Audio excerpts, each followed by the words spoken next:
কুরবানির জন্য এই 10টি হাদিস জানা অতি জরুরি। কুরবানি মুসলিম উম্মার জন্য একটি গুরুত্বপূর্ণ ইবাদত, যা প্রতি বছর জিলহজ মাসে ঈদুল আজহার দিনে সম্পন্ন হয়। এই ইবাদতটি ইব্রাহিম আলাইহিসসালাম এবং তার পুত্র ইসমাইল আলাইহিসসালামের আত্মত্যাগের ইতিহাসকে স্মরণ করিয়ে দেয়। কুরবানি শুধুমাত্র পশু জবাই নয়, বরং এটি একজন মুসলমানের ঈমান, তাকওয়া এবং আল্লাহর প্রতি অনুগত্যের এক প্রতীক। রাসূলুল্লাহ সাল্লাল্লাহু আলাইহি ওয়াসাল্লাম কুরবানির ব্যাপারে বহু সহিহ হাদিসে এর গুরুত্ব, পদ্ধতি এবং ফজিলতের আলোচনা করেছেন। চলুন এবার হাদিসগুলোর আলোকে কুরবানির তাৎপর্য বিশ্লেষণ করা যাক। প্রথম হাদিসে রয়েছে, কুরবানির দিন সবথেকে প্রিয় আমল রাসূলুল্লাহ সাল্লাল্লাহু আলাইহি ওয়াসাল্লাম। তিনি বলেন, আদম সন্তানের কোনো কাজ ঈদুল আজহার দিনে আল্লাহর নিকট কুরবানি করার চেয়ে অধিক প্রিয় নয়। কুরবানির পশু কিয়ামতের দিন শিং, লোম এবং খুর সহ আসবে।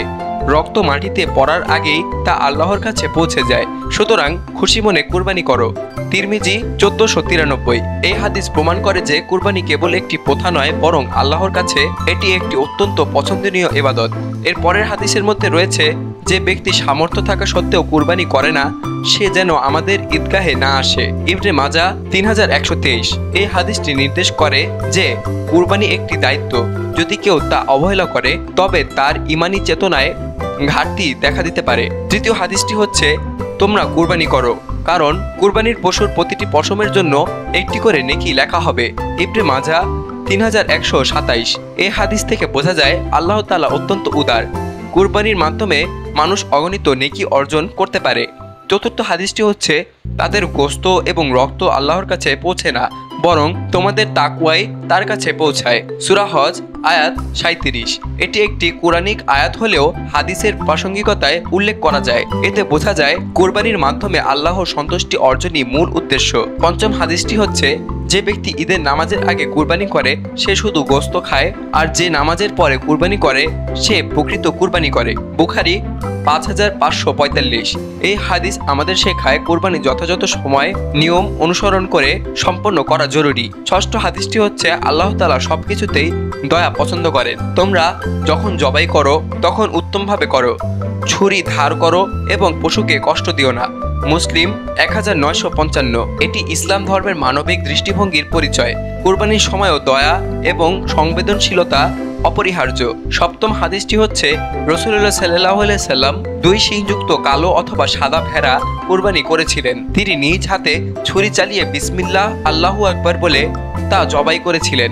বুখারী 5558। এই হাদিসে দেখা যায় কুরবানি করা নবীজির সুন্নাহ। মুসলমানদের উচিত এই সুন্নাহ অনুসরণ করা। অষ্টম হাদিসটি হচ্ছে, সাহাবীরা কুরবানির গোশত 3 ভাগে ভাগ করতেন। এক অংশ আত্মীয়দের, এক অংশ গরিবদের এবং এক অংশ নিজেদের। যদিও এটি সরাসরি হাদিস নয়, তবে এটি নবীজির যুগের সাহাবাদের আমল ছিল এবং ইসলামী শরীয়র অন্যতম সামাজিক দিক প্রকাশ করে। নবম হাদিসটি হচ্ছে, 4 ধরনের পশু দ্বারা কুরবানি করা যাবে না: অন্ধ, মারাত্মক রোগগ্রস্ত, খোঁড়া এবং এত দুর্বল যে হাঁটতেও পারে না। আবু দাউদ 2806। এ থেকে বোঝা যায় যে কুরবানির পশু সুস্থ, সবল এবং সুন্দর হওয়া জরুরি। দশম হাদিসটি হচ্ছে, কুরবানির পশু কিয়ামতের দিন তার শিং, খুর এবং লোম দিয়ে হাজির হবে এবং তার রক্ত মাটিতে পড়ার আগেই আল্লাহর দরবারে পৌঁছে যায়। তিরমিজি 1493। এ হাদিস আমাদের মনে করিয়ে দেয় কুরবানি শুধু পার্থিব ইবাদত নয়, বরং আখিরাতের জন্য এক অমূল্য সঞ্চয়। কুরবানি ইসলামের একটি মৌলিক ইবাদত, যা ঈমান, তাকওয়া, আল্লাহর সন্তুষ্টি এবং আত্মত্যাগের শিক্ষা দেয়। এই 10টি হাদিস আমাদের কুরবানির মহত্ব, উদ্দেশ্য এবং পদ্ধতি সম্পর্কে স্পষ্ট ধারণা দেয়। কুরবানি শুধু পশু জবাই নয়, এটি আত্মিক উন্নয়নের এক অনন্য পথ। মুসলমানদের উচিত কুরবানির সময় হাদিসসমূহ যথাযথভাবে পালন করা এবং এই ইবাদতের প্রকৃত তাৎপর্য অনুধাবন করা।